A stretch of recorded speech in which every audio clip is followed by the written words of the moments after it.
मोहिमेचं, भगव्या झेंड्याचं काय संकल्प आहे आपला? नवीन वर्षाचं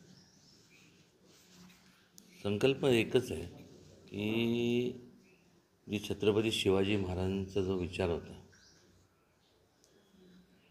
म्हणजे सर्व धर्म समभाव, हाच विचार प्रत्येकाने त्याचं मनन केलं पाहिजे आणि जास्तीत जास्त मोठ्या प्रमाणात ते आचरणात आणलं पाहिजे.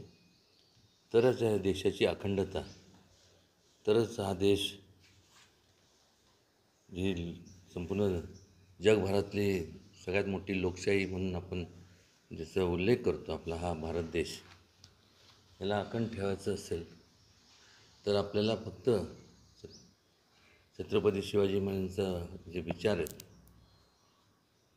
तो विचारच या देशाला अखंड ठेवू शकतो. मनापासून मी महाराष्ट्रातल्या, देशातल्या आणि सगळ्यांनाच गुढीपाडव्याच्या मनापासून आमच्या संपूर्ण राजघराण्याच्या वतीने सर्वांना मनापासून शुभेच्छा देतो आणि ईश्वरचरणी प्रार्थना करतो की जास्तीत जास्त प्रत्येकाच्या मनातले जे काय मनोकामना आहेत, प्रत्येकाच्या मनातले आयुष्यातले जे स्वप्न पाहिलेत, ते लवकरात लवकर ते साकार व्हावेत, एवढंच या प्रसंगी सांगायचं. महाराजसाहेब, कालचा मेळावा झालेला आहे. खूप समोरच्यांना या सगळ्या मेळाव्याची परिस्थिती पाहून उमेदवार चेंज होऊ शकतो का असं वाटतंय का तुम्हाला? कारण काल शशिकांत शिंदेंचं नाव पुढे आलं. एक लक्षात घ्या, एक तर आता आज पाडवाचा दिवस आहे आणि लोकशाही आहे, प्रत्येकाला अधिकार आहे इलेक्शनला सामोरे जाण्याचा. केवळ उदयनराजे यांनी एकट्यालाच काय म्हणजे अधिकार नाही आहे. लोकशाही आम्ही मान्य केले. लोकशाहीमध्ये जो कार्यरत असतो त्याच्याच पाठीशी लोक उभी राहतात. त्यामुळं कोण बदलणार, काय बदलणार, कोण उमेदवार असणार, याला त्याच्याकडं माझं फारसं लक्ष नाही. ज्याला कोणाला, कारण की एक लक्षात घ्या की प्रत्येकाच्या मनात महत्त्वाकांक्षा असतात आणि का नसावं वाटतं. पण हे करत असताना मी भविष्य काय सांगू शकत नाही किंवा आपण भविष्य मी बघितलं नाही.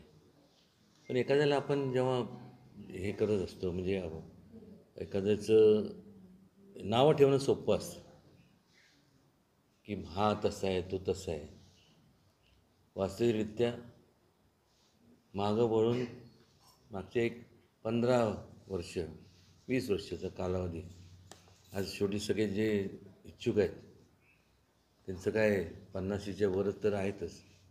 एक 20 वर्षाच्या कालावधीमध्ये कोण कसं वागलं आणि कोणाच्या हातून किती लोकांची सेवा झाली, कोणाच्या हातून किती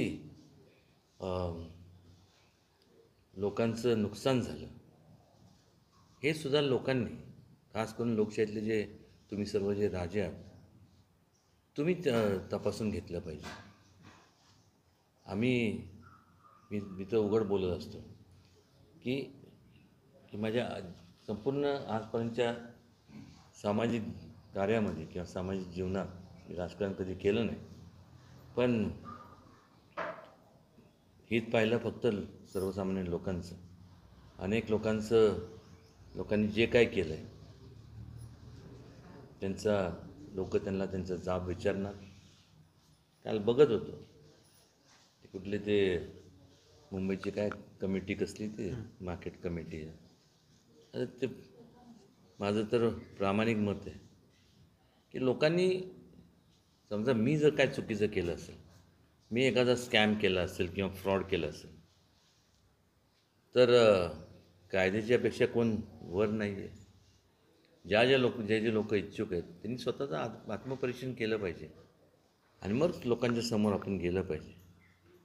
काही लोक, जसं माझे 2 डोळे आहेत, मी लोकांकडे पाहत असतो, तसे अनेकांचे नजरा माझ्यावरती आहेत. जसं माझ्यावरती आहेत तसं त्यांच्यावर जो कोण इच्छुक असेल, त्या लोकांनी आपण आपल्या आयुष्यामध्ये काय केलं आणि काय नाही केलं ह्याचा संपूर्ण लोकांना ते ज्ञात आहे. आणि माझ्या परीने मी तर एवढंच सांगेन लोक काय बोलतात माझ्याबद्दल मला माहीत नाही, पण कधीच आहे माझ्या आयुष्याच्या या आजपर्यंतच्या जीवनात भविष्यकाळात देखील लोकांचं हित जपत आलो.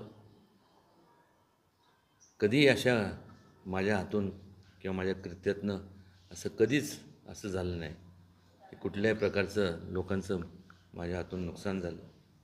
आणि ज्यांनी नुकसान केलं आहे लोकांचं, जे काय केलं असेल ते त्याला माहीत आहे. RTI राईट टू इन्फॉर्मेशन जे आहे तो ॲक्ट, त्याच्या अंतर्गत तुम्ही माहिती काढा, सगळं तुम्हाला स्पष्ट होईल. मला कोणाला नाव ठेवायचे नाहीत, पण कोणी पण असू दे, हे सगळ्यांना लागू होतं. आणि त्या अनुषंगाने शेवटी लोक आहेत. काल आमचे मित्र पालकमंत्री शंभूराज देसाई म्हणाले की हे मी आणि शिवेंद्रराजे हे भाऊ काय ठरवून, आम्ही काय ठरवणार म्हटलं. जनता आहे, लोकशाहीतले ते राज्य आहेत. शेवटी ते जे आम्हाला लागू होते ते संपूर्ण देशात, महाराष्ट्रात वेगवेगळ्या जिल्ह्यामध्ये सगळ्यांना लागू होतं. म्हटलं लोक ठरवतील, लोक तुम्ही ठरवतात आम्हाला करायचं का नाही करायचं. साहेब, काल मेळाव्यामध्ये तुम्ही छत्रपती शिवाजी महाराजांची शपथ घेऊन मनोमिलनाचे संकेत दिले, मनोमिलन झाले, इथून पुढे मनोमिलन कायम राहील सर्व होतं असं सांगितलं. मात्र याच्यानंतर महाराजांनी बेरजेचं राजकारण केलंय अशी एक चर्चा आहे आणि याच्यामुळं विरोधी पक्षामध्ये किंवा विरोधी गोटामध्ये चिंता वाढली. एक लक्षात घ्या, कसं असतं, काल मी खुलासा सुद्धा केला. अनेकांनी विचारलं, सगळ्यांना तेच माहिती पाहिजे होतं की त्यांना खरंच सांगितलं, तुम्हाला जर वाटत असेल की मी इथं केवळ निवडणुका आहेत, म्हणजे आता निवडणुकीला सामोरं जायचं आहे म्हणून मी मी तुम्हाला म्हणजे मनोमिलन म्हणण्यापेक्षा आहे, पण आमचं दोघांचं काय म्हणणं,